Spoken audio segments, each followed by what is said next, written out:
আসসালামু আলাইকুম প্রিয় শিক্ষার্থী। আমরা আজকে যে গুরুত্বপূর্ণ অঙ্কটি করতে যাচ্ছি সেটি হচ্ছে অষ্টম শ্রেণীর 2026 সালের বইয়ের তৃতীয় অধ্যায়ের 11 নং অঙ্কটি, যেটি আমি অলরেডি বোর্ডে তুলে রেখেছি। আমরা একটু অঙ্কটি পড়ে নিই। সর্বপ্রথমে স্বর্ণ পানির তুলনায় 19.3 গুণ ভারী। আয়তাকার একটি স্বর্ণের বারের দৈর্ঘ্য 7.8 সেন্টিমিটার, প্রস্থ 6.4 সেন্টিমিটার এবং উচ্চতা 2.5 সেন্টিমিটার। স্বর্ণের বারটির ওজন কত? আমাদের এখানে মূল যে বিষয়টিতে ফোকাস করতে হবে সেটি হচ্ছে স্বর্ণ পানির তুলনায় 19.3 গুণ ভারী। এখন আমাদের এখানে মূলত পানিটাকে একক ধরে স্বর্ণের বারের ওজনটা বের করতে হবে, এবং পানির ওজনটা আমরা যদি বের করতে পারি তাহলে স্বর্ণের বারের ওজনটা বের করা আমাদের কাছে অনেক বেশি সহজ হয়ে যাবে। তো আমরা বেশি কথা না বাড়িয়ে আমাদের সমাধানে চলে যাই। দেওয়া আছে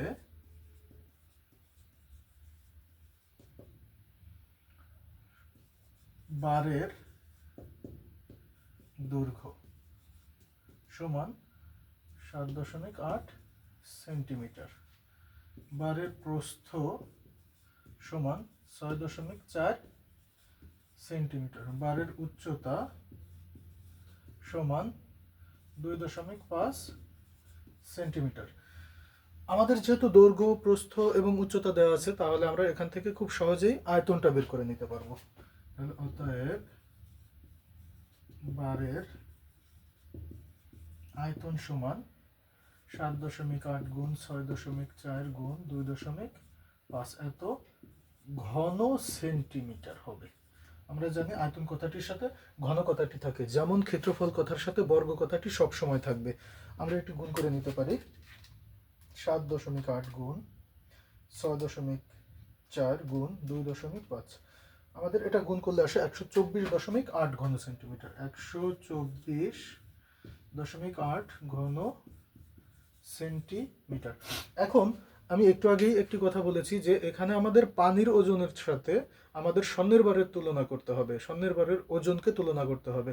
তো আমরা জানি 1 ঘন সেন্টিমিটার পানির ওজন হচ্ছে 1 গ্রাম। তাহলে আমরা জানি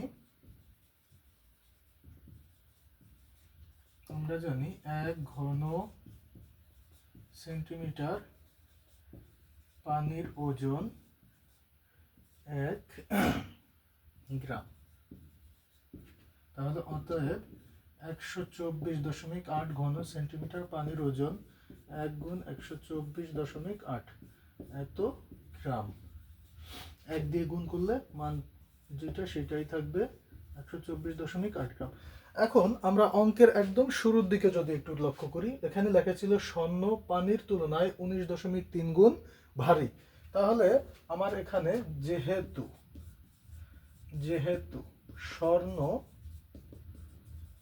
পানির তুলনায় 19.3 গুণ ভারী, তাহলে অতএব বারের ওজন 124.8 গুণ 19.3 এত গ্রাম। তাহলে এটি আমরা সহজে গুণ করে নিতে পারি। 124.8 গুণ 19.3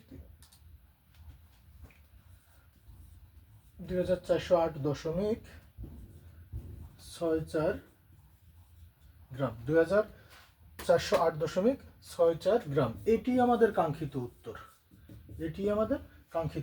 এখানে মূল যে জিনিসটা হয়েছে, আমাদের পানিরকে একক ধরে অঙ্কটি সমাধান করতে হয়েছে।